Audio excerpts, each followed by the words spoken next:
And so we had a week where we were able to walk the French Camino.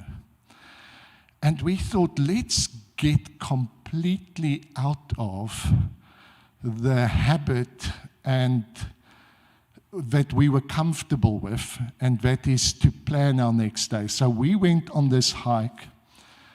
We knew where we were going to start and in what direction we were going to aim, and that we had 10 days to do, or 2 weeks to do it in. We didn't even take a map. We didn't book any accommodation beforehand. We would get up in the morning, walk for 8 hours, and look around whether there's somebody offering a bed. Now, this was a whole new experience. And I'm sure some of you think of that and you get uncomfortable.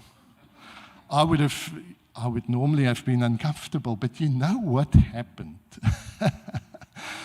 I remember the one day we were walking, and normally there's fountains and water every few miles, but this specific day we were out of water, and we were hoping the fountain was coming up quickly.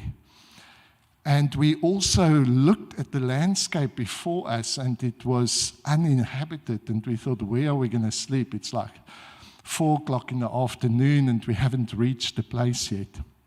And then we walked around this corner, and I just saw Mary Ann veering off the path to the left, and I looked, and she was kind of in a hypnotic state.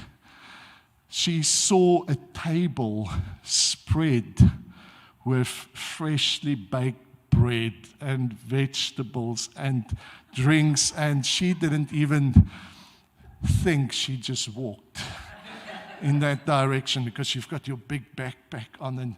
And as she walked to the table, she just threw her back off, and the gentleman came out and he said, "Welcome, take off your boots," which is one thing you love to do when you've walked like 15 miles. To take off your boots and put them in cold water is beautiful. And so we took off our boots, and he says, "Come, sit, enjoy." And he basically had this home that was donation-based, where you could come and stay, and you make your own food, and you just meet people. Now, and he wasn't available to book over the internet.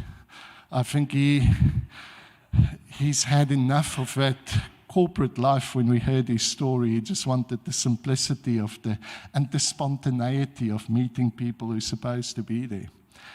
Now, that opportunity, that was one of the highlights of our walk, would not have happened if we planned and booked everything beforehand.